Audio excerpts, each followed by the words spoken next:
voici les titres de FRA News Info. On est le vendredi 18 octobre 2019. Les époux Balkany ont été condamnés par le tribunal de Paris pour blanchiment. Le 13 septembre, ils avaient déjà été condamnés pour faute fiscale, mais ils ont bien l'intention de se représenter au municipal à Levallois-Perret. Fébrile, Isabelle Balkany s'est assise avant que la sanction ne tombe, car si le tribunal correctionnel de Paris a relaxé son époux, Patrick, des accusations de corruption, elle l'a en revanche lourdement condamné pour blanchiment de fraude fiscale. Et voilà le couple phare de Levallois-Perret avec 2 condamnations inscrites au casier en un peu plus d'un mois. Pourquoi la Catalogne connaît de manifestations massives? Après 4 jours de tension à Barcelone, la Catalogne connaît et a connu vendredi 18 octobre des mobilisations indépendantistes massives.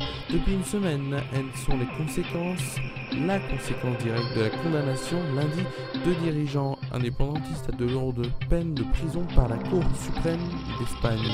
5 marches de la liberté ont été organisées depuis le début de la semaine pour converger vendredi à Barcelone, jour de grève générale dans la région pour protester contre cette décision de justice.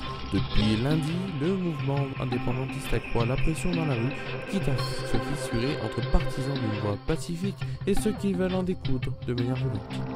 Doigt d'honneur à des policiers amende de 300 € prise contre le journaliste Gaspard Glanz. Son interpellation avait suscité l'indignation d'une partie de la profession.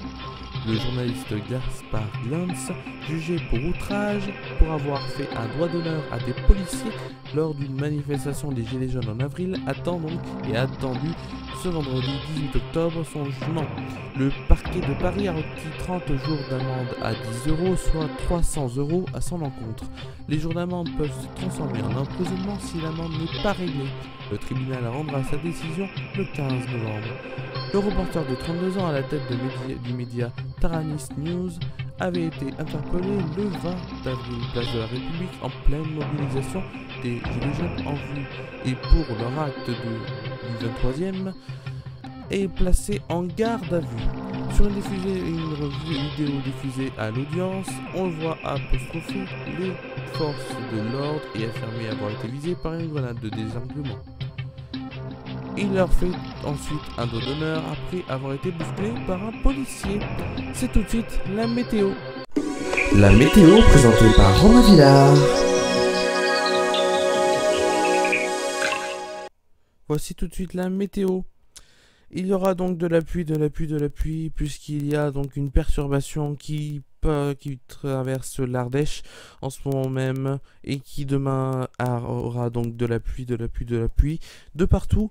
Côté température, il fera 17 degrés à Tournon, pareil à Valence, il fera un petit peu plus froid, mais ce sera 16 degrés donc pour au meilleur du matin, hein, bien sûr. 16 degrés à Annonay, il fera un peu plus chaud avec 18 à 19 degrés au sud de l'Ardèche. Dans les terres, il fera entre 11, 12 ou 15 degrés au meilleur de la matinée. En ce qui concerne l'après-midi, il y aura donc de la pluie encore et des orages qui s'agrémenteront et qui s'ajouteront donc à cette perturbation déjà inscrite juste là. Donc les orages seront donc au plupart vraiment sur le bord du Rhône. Si on y avance un peu dans les terres, il y aura un petit peu d'orage, mais normalement, il devrait y avoir dans l'après-midi que de la pluie sur vraiment la montagne ardéchoise. Quand je dis la montagne ardéchoise, c'est vraiment les points les plus hauts en Ardèche. Après, côté température, il fera 20 degrés à Tournon, 19 degrés à Valence, 18 degrés à Annonay. Il fera 20 degrés sur le sud de l'Ardèche et entre 12 et 15 degrés, bien sûr, au meilleur de l'après-midi, donc sur ces montagnes ardéchoises. Merci à vous d'avoir suivi cette édition de FRA News Info. C'était la dernière avant les vacances. Merci à vous. Vous allez retrouver donc 2 émissions de l'actu déjantée sur les 2 semaines, donc les mercredis. Merci à vous d'avoir suivi cette édition. Passez de très bonnes vacances et à la rentrée pour une nouvelle édition de FRA News Info.